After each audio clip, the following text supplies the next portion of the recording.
안녕하십니까? 예배로 모여주신 여러분들을 진심으로 환영합니다. 이제 묵상 기도 하심으로 예배를 시작하도록 하겠습니다.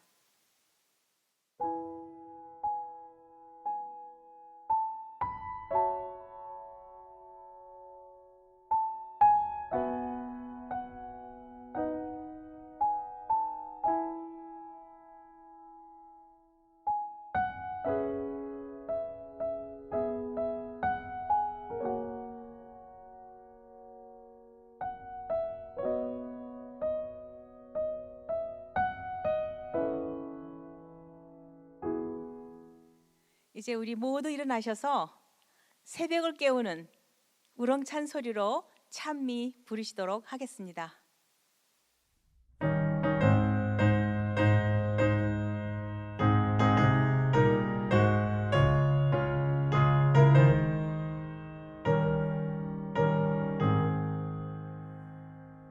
주 오실 때를 알지 못할지라도 각 징조로서 가까운 줄 알겠네. 주 다시 오심 기쁜 소망 되어도 시간은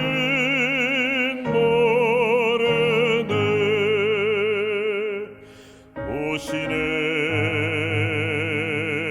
깨어서 예비하자.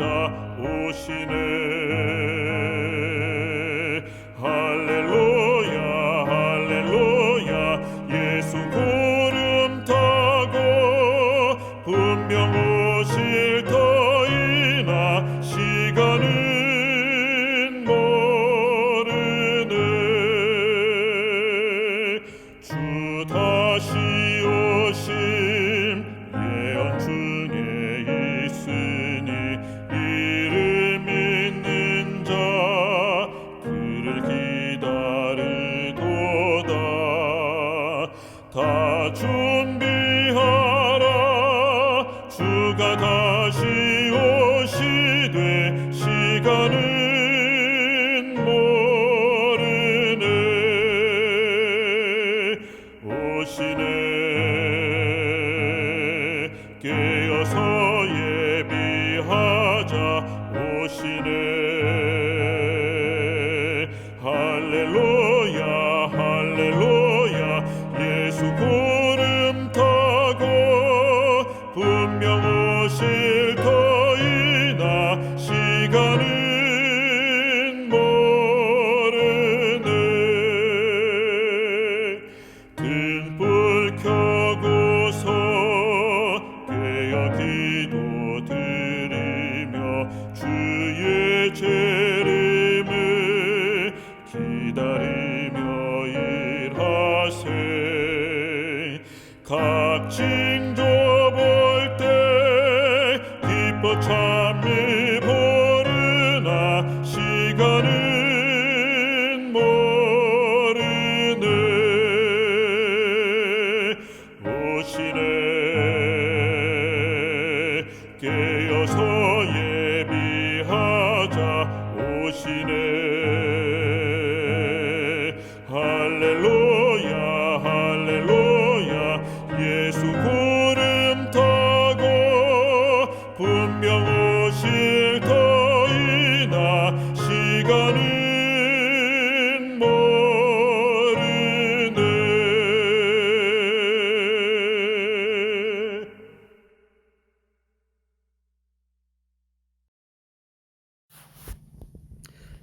사랑이 많으신 아버지 하나님, 새로이 시작되는 한 주간의 첫날 새 아침에 주님께 예배하며 기도를 드립니다. 죄악이 범람하고 수많은 재난과 사고들, 불신과 기만이 판을 치는 무질서의 시대를 살고 있는 저희들을 보호하여 주시고 만연된 전염병 속에서 안전하게 지켜주심으로 아버지의 보호 속에서 살아왔음을 감사드립니다.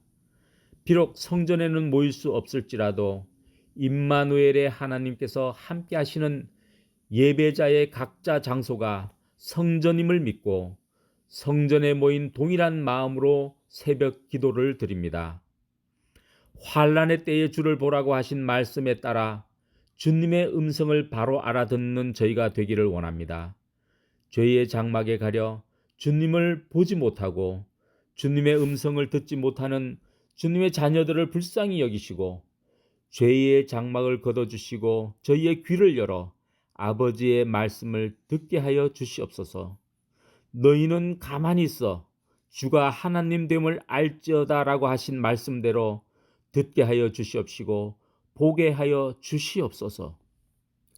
세계의 정세가 급변하는 때에 두고 온 우리나라의 위정자들을 위하여 기도합니다. 그들을 붙들어 주셔서 하나님을 두려워하고 백성을 사랑하는 통치자들이 이끌어가는 나라가 되게 하여 주시옵소서. 우리가 살고 있는 미국에도 새로운 대통령과 새 정부가 나왔사오니 그들이 역사를 이끌어가는 하나님의 주권을 의지하고 이 나라의 건국의 이념을 따라 통치하는 순종하는 나라가 되게 하여 주시옵소서. 이번 주부터 서상규 목사님과 함께 시작되는 예언전도회에 함께 하여 주셔서 방송을 통해 많은 새로운 영혼들이 듣고 하나님께 돌아오는 기별이 되게 하여 주시옵소서. 오늘 말씀을 전하실 목사님에게 성령으로 충만케 하사 깊은 감화의 시간으로 인도하여 주옵시고 또한 오늘 우리 각자가 하나님께 드리는 각각의 소원의 기도가 모두 하나님께 연락되어서 회복과 치유가 일어나며 막혔던 장막이 걷어지고 기쁨과 행복의 날을 체험하는 하나님 안에 한 주간이 되어지기를 예수님 이름으로 기도드립니다. 아멘.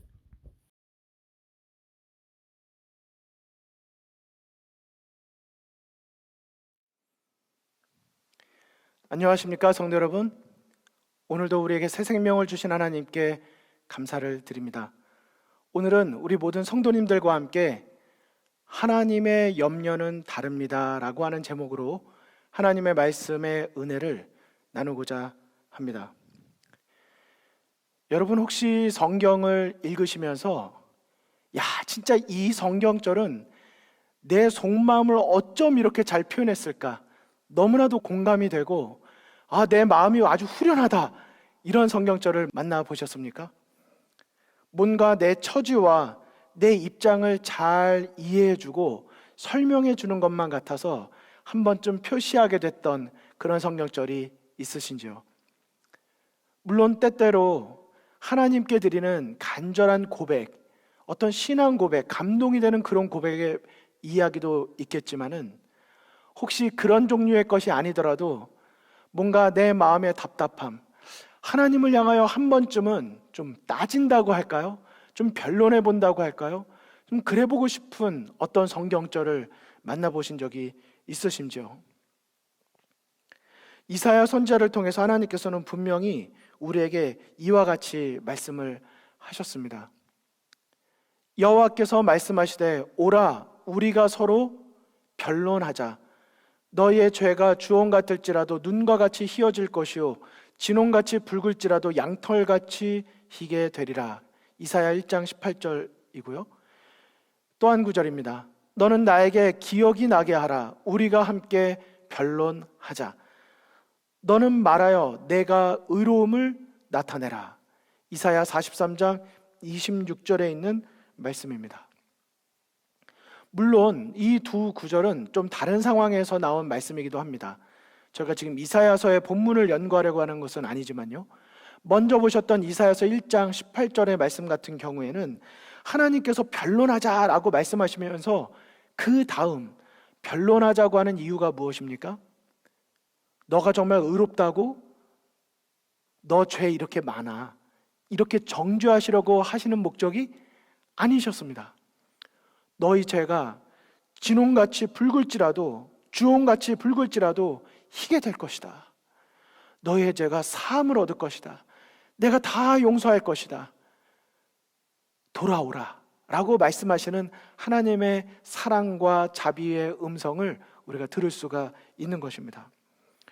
오히려 우리의 죄를 깨끗이 씻겨주시고 용서하시는 하나님의 사랑에 대하여 변론하자고 하는 참 이런 말씀은 우리에게 참 용기가 되고 희망이 됩니다. 하나님을 향하여 우리의 구원을 향한 온전한 신뢰, 믿음을 갖기를 바라시는 하나님의 마음이신 거죠. 하지만 또 다른 어떤 성경 말씀들을 보다 보면, 그리고 우리가 특별히 신앙생활을 하다 보면 이런 종류의 것이 아닌 그런 변론, 정말 이사야서에 기록된 그 문자 그대로 하나님하고 변론해보고 싶을 때가 있는 것입니다. 먼 훗날 예수님께서 재림하시게 되면 그때 가면 다 알게 되겠지. 지금은 내가 다 이해할 수 없더라도 그날 그 시에는 다 알게 되겠지라고 우리가 소망하고 인내하지만, 모든 시련을 믿음의 시련으로 인내를 우리가 배워가지만은 여전히 순간순간 혹 하실 수만 있다면, 가능하시다면 지금 알려주셨으면 얼마나 좋을까. 지금의 이 현실 문제에 대한 그 답을 속 시원하게 하나님께 듣고 싶을 때도 있는 것입니다. 그런데 여기 바로 기드온 사사의 외침, 바로 그곳에 여러분과 제가 때때로 느끼고 있는 그 마음의 고민을 털어놓고 있는 이 기드온의 모습을 보게 됩니다. 사사기 6장 13절의 말씀입니다. 기드온이 그에게 대답하되 오 나의 주여, 여호와께서 우리와 함께 계시면 어찌하여 이 모든 일이 우리에게 일어났나이까? 또 우리 조상들이 일찍이 우리에게 이르기를 여호와께서 우리를 애굽에서 올라오게 하신 것이 아니냐 한 그 모든 이적이 다 어디 있나이까? 이제 여호와께서 우리를 버리사 미디안의 손에 우리를 넘겨 주셨나이다 하니. 그랬습니다. 여러분, 이 구절을 읽고 들으실 때 마음이 어떠십니까? 기드온이 왜 이런 말을 할까라는 생각이 들면서도 한편 우리가 오늘을 살아가고 있으면서, 이 현 시대를 살아가고 있으면서 내가 직면하고 있는 많은 신앙의 어려움들 속에서 우리는 이런 것, 정말 하나님께서 우리와 함께 계시다면 어떻게 이와 같은 일이 우리에게 일어날 수 있습니까? 라는 그런 고백이, 그런 변론을 하나님과 해보고 싶은 마음이 드는 것입니다. 사실 이것은 요즘 말로 말하자면 기드온의 사이다 발언과 같은 그런 말입니다. 정말 톡 쏘는, 마음을 시원하게 하는 그런 말인 것이죠. 어떤 면에서 보면 우리는 종종 이와 같은 기드온의 발언이 참 공감이 되고 하나님을 향하여 외치고 싶은 순간에 직면하곤 하는 것입니다. 그렇다면 사사 기드온은 왜 이와 같은 말을 하게 된 것일까요? 정말 사사 기드온의 말은 사실일까요? 정말 그들이 미디안의 손에 붙임받아 압제를 받는 것이 하나님의 책임일까요? 그것은 하나님의 능력, 정말 미디안의 신들보다 이스라엘 백성의 신이신 참 하나님이신 하나님의 능력이 부족했기 때문일까요? 사사 기드온이 어디까지 의도하고 어떤 억양으로 이런 말을 했는지는 정확히 저희가 알 수는 없지만은, 글쎄요, 또 한편 추측을 해본다면 이 내용을 볼 때 이스라엘 백성을 향하여 아무런 이적도 보이지 아니하시는 하나님, 우리의 조상들은 분명히 하나님의 애굽에서 우리를 이끌어내신 것이 아니냐라고 말씀하셨는데 도대체 그 하나님은 어디에 계신 것입니까? 왠지 하나님의 자비하심은 잊혀지고 하나님의 무관심처럼 느껴지는 그러한 현실. 여러분, 우선 하나 도표를 보도록 하시겠습니다. 이 도표를 보시면 이 사사들의 연대가 이렇게 시간 순서대로 왼쪽에서 오른쪽으로 나 있습니다.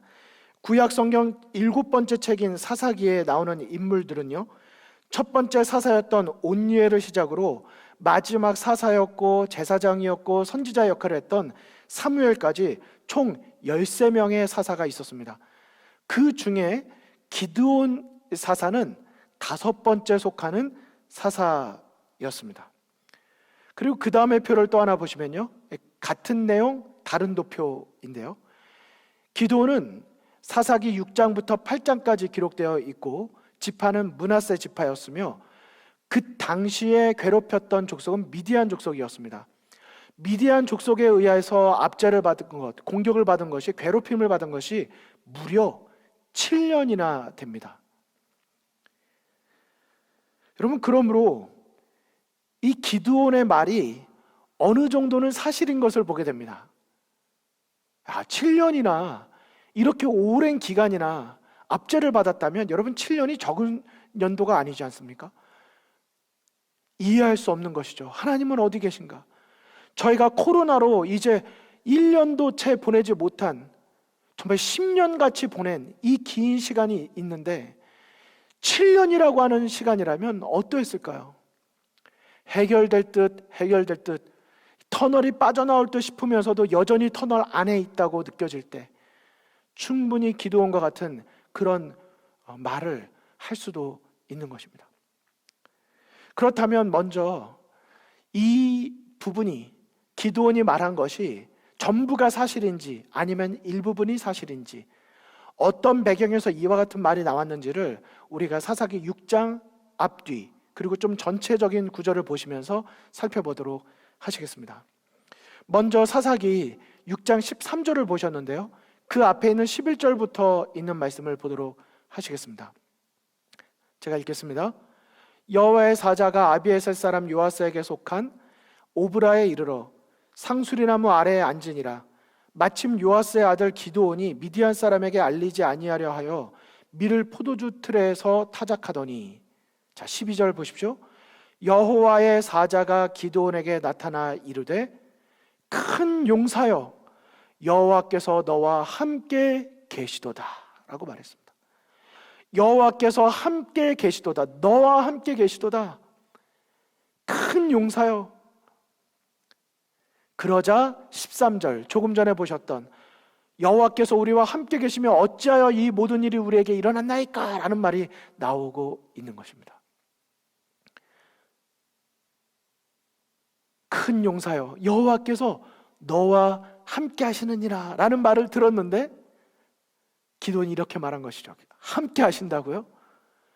함께 하시는데 이런 일이 일어난다고요? 이런 상황이 된 것입니다. 이럴 때 어쩌면 그렇게 반응하는 기드온을 향하여 너는 왜 이렇게 믿음이 없느냐, 좀 꾸짖거나 탓할 수도 있었지만은 하나님께서는 그렇게 반응하지 않으십니다. 그 다음에 보실까요? 여호와께서 그를 향하여 이르시되 너는 가서 이 너의 힘으로 이스라엘을 미디안의 손에서 구원하라. 내가 너를 보낸 것이 아니냐?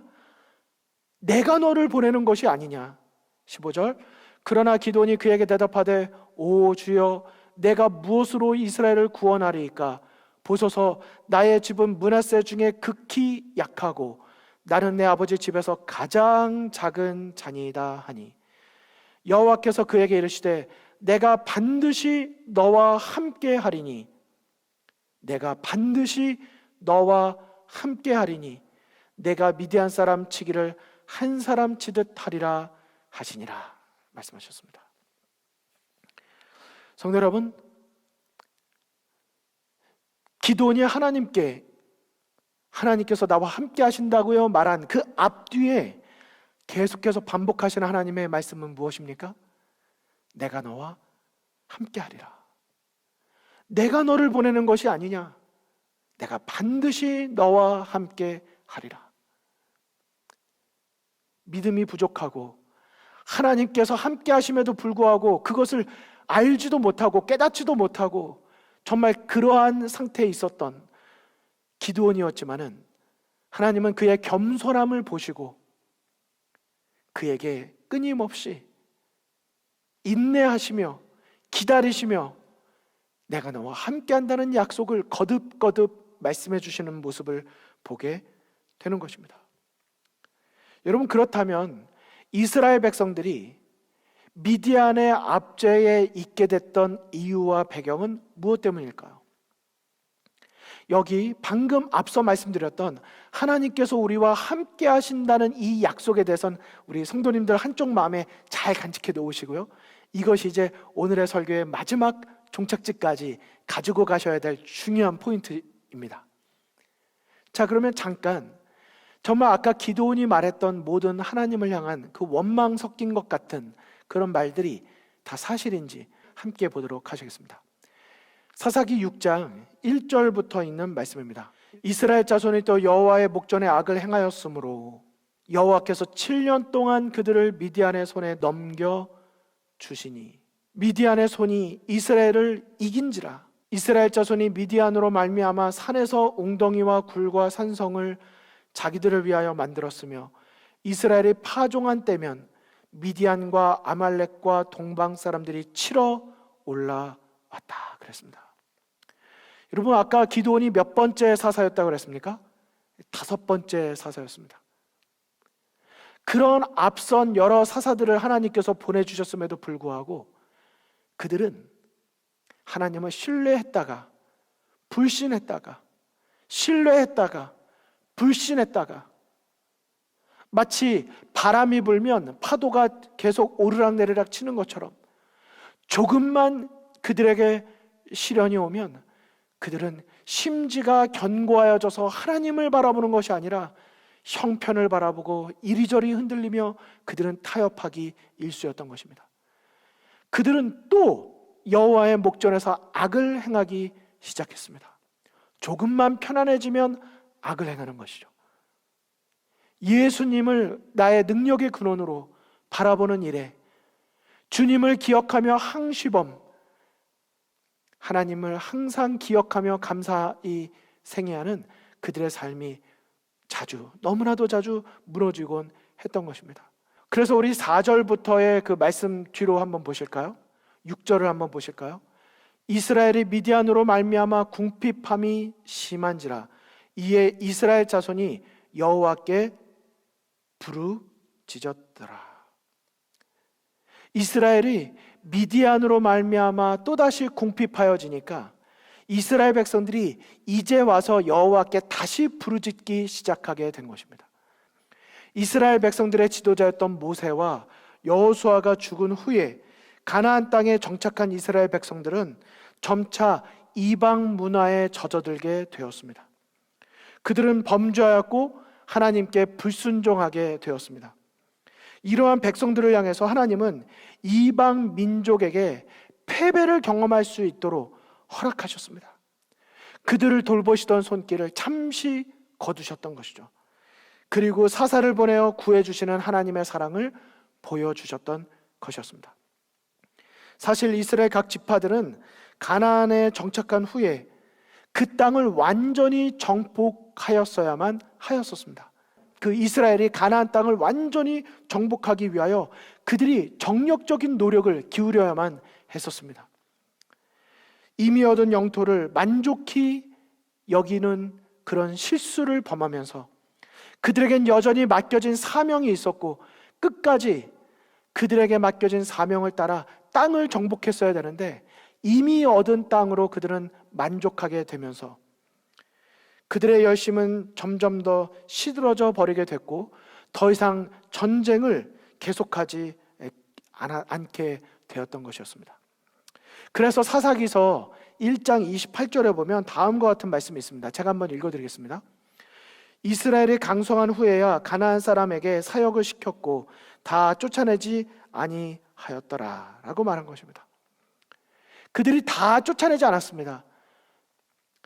끝까지 그들이 정복하기 위하여 여전히 남아있는 미션에 충실했어야 되는데 안주하게 된 것이죠.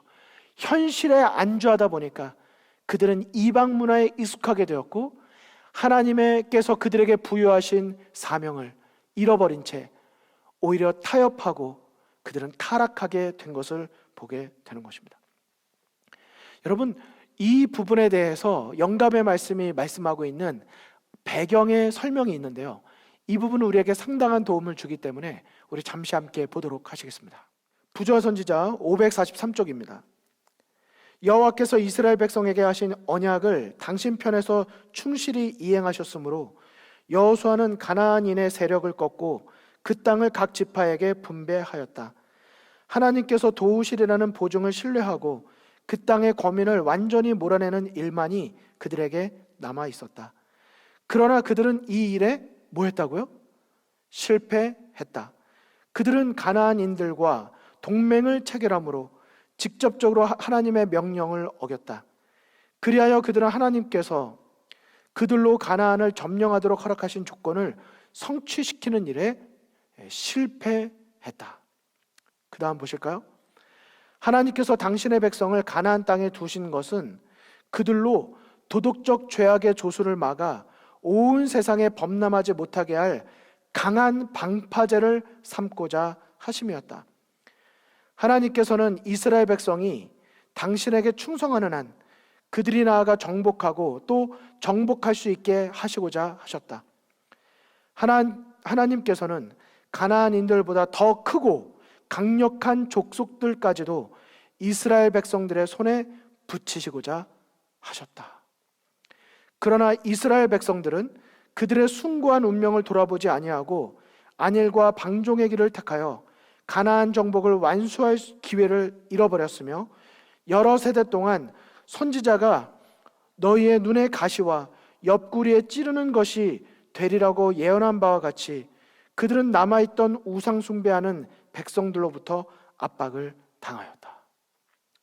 여러분, 좀 긴 말씀이었지만은 이 말씀 속에 담긴 의미가 우리들의 마음에 경각심을 주셨으리라고 믿습니다.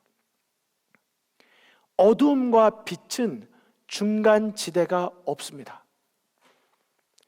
빛이 내 안에 와서 어두움을 물리치든지 내가 빛 안에 있기를 거절한다면 어두움이 나를 지배하든지 둘 중에 하나에 있게 되는 것이죠. 이스라엘 백성들은 그들에게 맡겨진 사명을 완수하기를 포기하였습니다. 현실에 안주하게 되었습니다. 하나님께서 주신 모든 것들이 오히려 그것을 주신 분보다 그것들이 그들에게 더 소중한 것이 되었습니다. 그러면서 그들은 하나님을 의지하기보다는 세상의 물질과 또 다른 우상들을 섬기게 되었습니다. 그들이 강한 방파제가 되고 이방의 신들을 섬기는 이들을 하나님께로 돌이켰어야 됐는데 오히려 반대로 그들이 그들에 물들게 된 것이었습니다. 그렇습니다. 실상은 이스라엘 백성들의 온전한 믿음과 순종 그리고 충성에 있었더라면 그들은 결코 지금과 같은 형편에 이르지 않았을 것입니다. 하나님께서 끝까지 그들을 지키시고 돌보심으로 그들을 통하여 이방의 빛을 삼으셔서 온전히 모든 이들을 구원하 이르도록 역사하셨을 것입니다. 하지만 그 언약의 백성, 은혜로 얻은 그 특권을 이스라엘 백성들은 잃어버리게 된 것입니다. 성경을 잘 보십시오. 하나님께서 이스라엘 백성들을 버리셨기 때문이 아니라 오히려 이스라엘 백성들을 버리지 않으셨기 때문에 하나님께서 미디안의 손에 7년 동안이나 붙들어 놓으셨다고 하는 것입니다. 하나님께서 여전히 그들을 사랑하시기 때문에 그들이 다시 하나님의 백성으로 돌아오기를 원하셨기 때문에 하나님은 그들을 온전히 다듬기 위하여 미디안의 손에 맡겨 주셨던 것입니다. 여러분, 그들이 다시금 하나님을 향하여 부르짖을 수만 있다면, 그들이 헛된 것에 모든 생각을 뺏겼던 그들의 생각을 다시금 돌이켜서 하나님께로 그들의 시선을 돌이킬 수만 있다면, 자신들의 죄를 회개하고 문제는 자신들에게 있다는 것을 깨닫고 하늘 아버지께로 돌아올 수만 있다면 하는 간절한 마음이 하늘 아버지께 있으셨기에 하나님께서 그와 같은 상황을 허락하셨다고 하는 것입니다. 물론 이 속에서도 하나님께서는 이중의 계획이 있었다는 것, 이중의 구원의 계획, 미디안을 사용하셔서 이스라엘 백성을 돌이킴과 동시에 그런 모든 역사를 미디안 사람들로 하여금 직접적으로 보게 만들어서 역시 이스라엘의 하나님이 여호와 하나님이 참 하나님이시구나라고 하는 걸 깨닫고 다시 하나님께로 돌이키기를 원하셨던 하나님의 이중의 구원의 목표가 있었다는 것을 기억해야 합니다. 우린 이런 구절들을 볼 때마다 하나님은 자기의 백성만 사랑하시고 이방 민족들은 사랑하지 아니하신다든지, 구약에 나타난 하나님은 엄하고 자비가 없다든지 하는 하나님의 품성에 대한 오해는 결코 갖지 않아야 할 것입니다. 하나님의 구원은 언제든지 공의롭다는 것을 기억해야 되고, 하나님께서 끊어버리셨을 때는, 심판하셨을 때는 그들을 기다려고 기다렸지만 더 이상 가망이 없고 오히려 더 놔뒀다가는 그들만 멸망할 뿐만 아니라 그 외에까지도 다 멸망시킬 수밖에 없는 상황이 되었을 때 하나님은 특단의 조치를 취하신다는 것을 우리는 기억하고 믿어야 할 것입니다. 어쨌든 하나님께서 기드온을 왜 찾아오셨습니까? 왜 여호와의 사자를 보내셨습니까? 그들이 미디안의 손에 있었기 때문에, 7년 동안이나 힘들었기 때문에, 파종의 때만 되면 그들이 계속 공격해 왔기 때문에 드디어 그제서야 하나님을 부르짖게 되었기 때문인 것입니다. 그래서 이제는 그들이 하나님께로 돌아오고자 하는 그 갈망이 생겼기 때문에 하나님께서 그들을 건져내 주시고 부르짖음에 응답하시기 위해서 기드온을 찾아오셔서 내가 너와 함께한다, 큰 용사여라고 말씀을 하셨던 것입니다. 하지만 그럼에도 불구하고 기드온은 그런 하나님의 말씀에 대하여 그렇게 제대로 깨닫지 못한 채 어떻게 하나님이 우리와 함께하고 있느냐고 물었던 것을 우리는 이제 분명하게 이해하게 되는 것입니다. 저는 오늘 기드온의 인물에 대해서 다 살펴보기를 원하는 것은 아닙니다. 기드온을 통해 역사하신 하나님의 역사를 다 설명하기에도 시간은 부족합니다. 여러분은 이미 기드온에 대해서 너무나도 잘 알고 계시니까요. 기드온은 이후에 어떻게 됩니까? 여호와의 사자를 만나고 하나님께서 이런 상황에서 나를 보내시길 원한다는 것을 깨닫게 되었을 때 그는 그 뒤로 확신을 갖기를 원합니다. 무슨 확신입니까? 하나님께서 나를 보내실 뿐만 아니라 하나님께서 나와 함께 계신다고 하는 그 말씀에 대한 확신을 얻기를 원합니다. 그래서 계속 그는 하나님께 표징을 구하게 되죠. 하나님이 그를 보내실 때마다 표징을 구하게 됩니다. 정말 이 스토리는 너무나도 흥미롭고 재미있는 말씀입니다. 한번 사사기 6장 7장의 말씀을 한번 오늘 읽어보시면, 개인적으로 읽어보시면 정말 은혜롭고 좋으실 거라 생각이 됩니다. 하지만 저는 이와 같은 하나님의 사랑과 정말 그들이 돌아오기를 인내하며 기다리시며 또 그들이 깨닫지 못하여도 그들에게 찾아가서 다가가 주시는 그 하나님의 사랑과 온전히 공의롭게 심판하시는 그분의 공의에 대하여 우리 모두가 앞서 말씀드린 이런 배경을 통해서 확신하기를 원하면서 동시에 또 한 가지를 우리도 확신하게 되기를 원합니다. 무엇일까요? 기드온처럼 하나님이 나와 함께 하신다고 하는 것을, 그것이 우리에게 있어서 앞날을 생애하는 데 있어서 가장 중요하다는 것을 성도 여러분들과 나누고 싶습니다. 우리 사사기 7장의 말씀을 좀 더 보도록 하시겠습니다. 사사기 7장 1절에 보시면 여룻바알이라는 기드온과 그를 따르는 모든 백성이 일찍이 일어나 하롯셈 곁에 진을 쳤고 미디안의 진영은 그들의 북쪽이요 모레산 앞 골짜기에 있었더라라고 말합니다.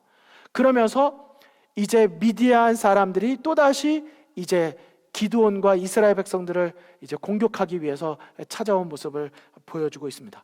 여러분, 이때 미디안 사람들과 정말 그들을 공격하기 위해서 함께 쳐들어온 이들의 숫자가 얼마나 많았을까요? 몇 명이나 되었을까요? 우리 한번 성경을 보실까요? 사사기 7장 12절, 미디안과 아말렉과 동방의 모든 사람들이 골짜기에 누웠는데 메뚜기의 많은 수와 같고 그들의 낙타의 수가 많아 해변의 모래가 많음 같은지라 그랬습니다. 자, 메뚜기의 많은 수 같고 해변의 모래같이 많았다고 했는데 그 수가 그러면 몇 명일까요? 사사기 8장 10절에 보니까 이때에 세바와 살문나가 갈골에 있는데 동방 사람의 모든 군대 중에 칼든 자 12만 명이 죽었고 그 남은 15,000명가량은 그들을 따라와서 거기에 있더라라고 말했습니다. 여러분, 그러므로 이 이스라엘 백성을 쳐들어온 그 수가 몇 명이나 된 것입니까? 13만 5천입니다. 여러분, 13만 5천을 눈으로 한번 이렇게 모여 있는 모습을 보신 적이 있으신가요? 굉장한 숫자가 온 것입니다. 그런데 그 다음에 나온 말씀이 무엇입니까? 저는 이스라엘 백성들, 하나님께서 기드온을 보내시면서 이렇게 말씀하시는 모습을 보면서 하나님이 뭘 염려하시는 것일까? 하나님께서 진정으로 우리에게 바라시는 것이 무엇일까? 우리가 정말 신앙생활하면서 중요하게 생각해야 될 것이 무엇일까를 보게 되었습니다. 그럼 한번 같이 보실까요? 기드온을 보내실 때 군사는 몇 명이었을까? 사사기 7장 2절에 보니까요, 여호와께서 기드온에게 이르시되 너를 따르는 백성이 너무 많은즉 내가 그들의 손에 미디안 사람을 넘겨주지 아니하리니 라고 말씀하십니다. 여러분, 얼마나 많았길래 너를 따르는 백성이 너무 많다고 말씀하셨을까요? 적어도 13만 5천보다는 더 많았을까요? 얼마나 많았길래 너무 많다, 줄이라 하라고 말씀하셨을까요? 그 다음에 성경절입니다. 이제 너는 백성의 귀에 외쳐 이르기를 누구든지 두려워 떠는 자는 길르앗 산을 떠나 돌아가라 하라 하시니 이에 돌아간 백성이 2만 2천 명이요 남은 자가 10,000명이었더라. 그러므로 기드온을 따라온 백성은 몇 명이었습니까? 이스라엘 군사는 백성이 3만 2천 명이었던 것입니다. 3만 2천 명. 그런데 너무 많다고 2만 2천 명을 보내셨습니다. 10,000명이 남았습니다. 여러분, 10,000명과 13만 5천 게임이 될까요? 그러나 그 다음에 말씀을 보시기 바랍니다. 사사기 7장 7절, 여호와께서 기드온에게 이르시되 내가 이 물을 핥아 먹은 300명으로 너희를 구원하며 미디안을 내 손에 넘겨주리니 남은 백성은 각각 자기의 처소로 돌아갈 것이니라 하셨습니다. 여러분, 결국 하나님께서 너무 많다고 말씀하셨던 이스라엘 백성은 3만 2천, 그리고 2만 2천을 보내고 10,000명이 됐을 때도 하나님은 너무 많다, 그리고 여러 가지 과정을 거쳐서 하나님은 기드온과 300명의 군사로 이 정도면 충분하다고 말씀하시고 미디안과의 전쟁으로 보내시게 됩니다. 저는 이 부분에 대해서 성도님들께 질문을 드리고 싶습니다.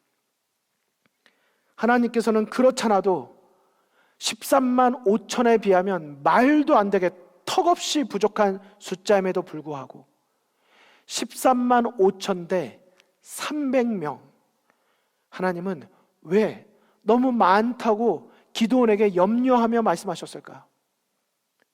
우리들의 염려는 이 싸움에서 승리하기 위한 것인데, 승리냐 실패냐인데, 하나님의 염려는 왠지 다른 곳에 있다는 느낌이 들지 않으십니까?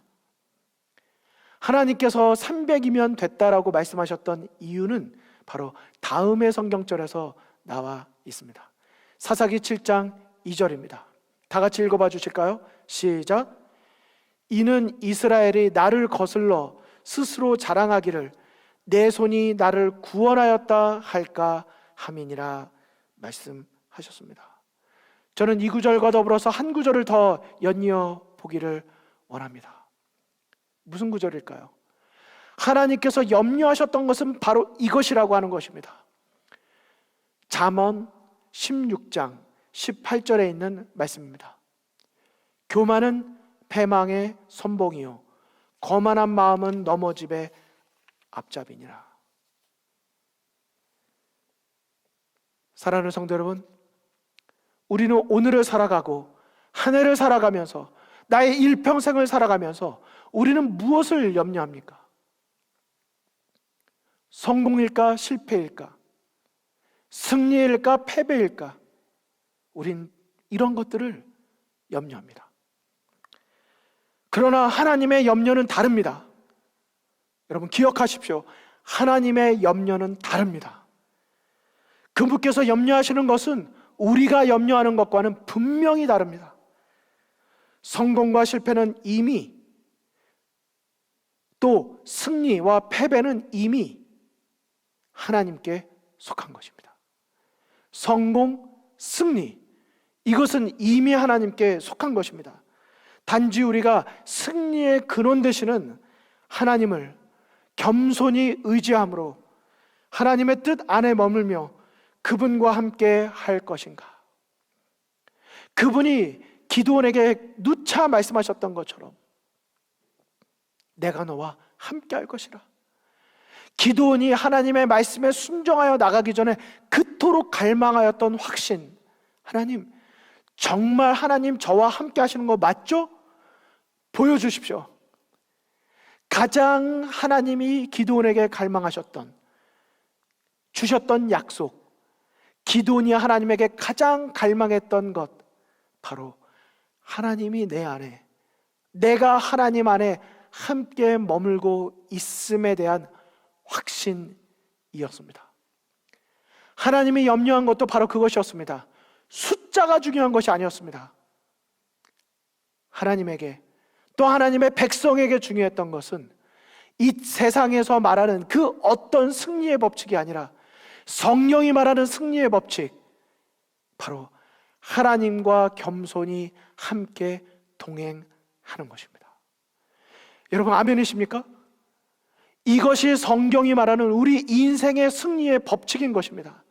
하나님과 겸손히 함께 동행하는 것입니다. 그러므로 우리가 염려할 것은 분명합니다. 나는 오늘도 주님의 편에 함께 할 것인가? 하나님을 의지하는 것입니다. 하나님과 날마다 동행하는 것입니다.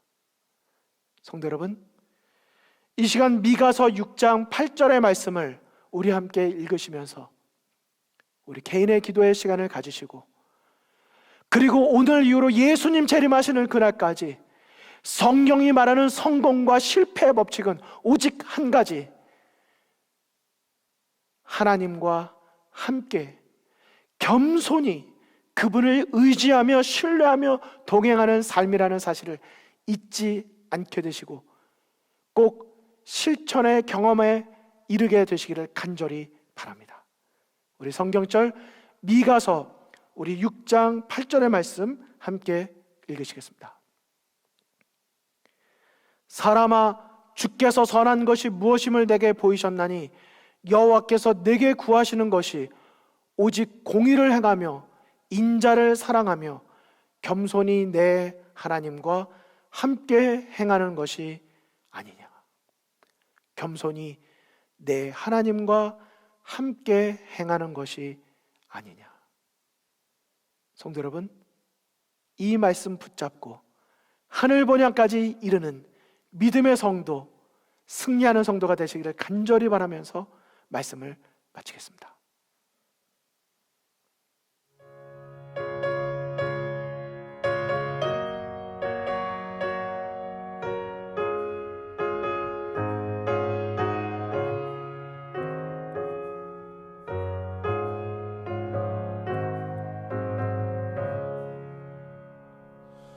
오 놀라운 구세주 예수 내 주 참 능력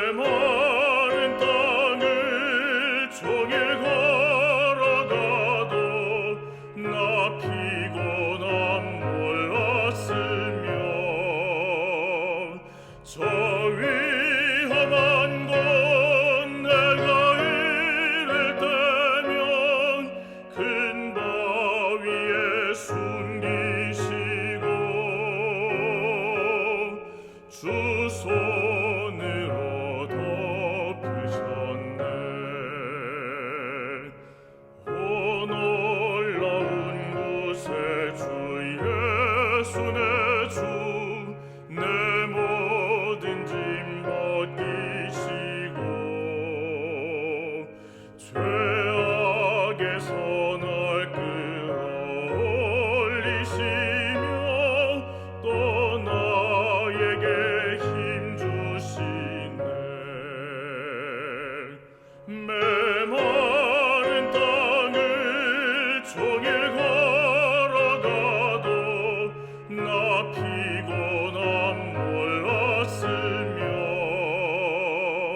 저 위험한 곳 내가 이를 때면 큰 바위에 숨기시고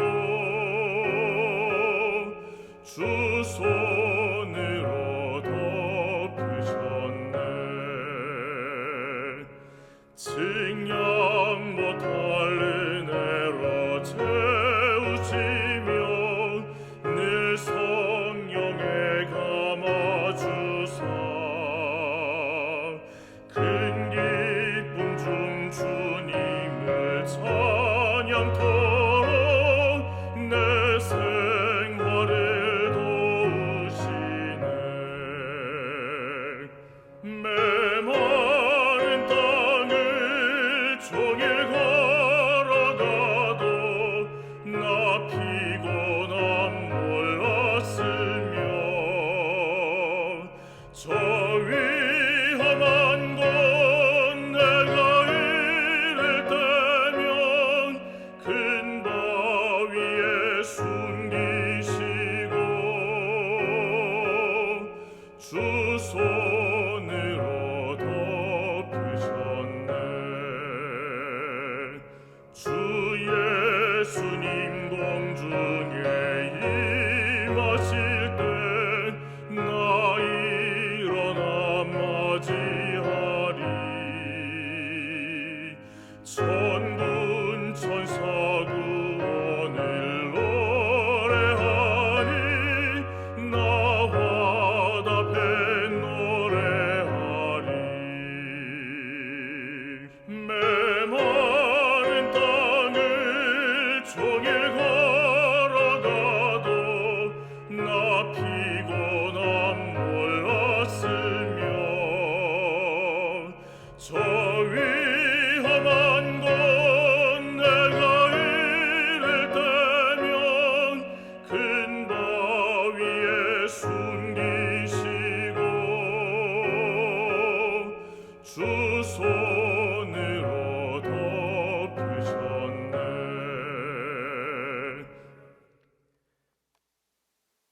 사랑의 아버지 하나님, 오늘 우리에게 호흡을 주실 뿐만 아니라 생명의 호흡, 하나님의 말씀의 양식, 우리에게 영원한 생명의 약속을 주셔서 감사합니다.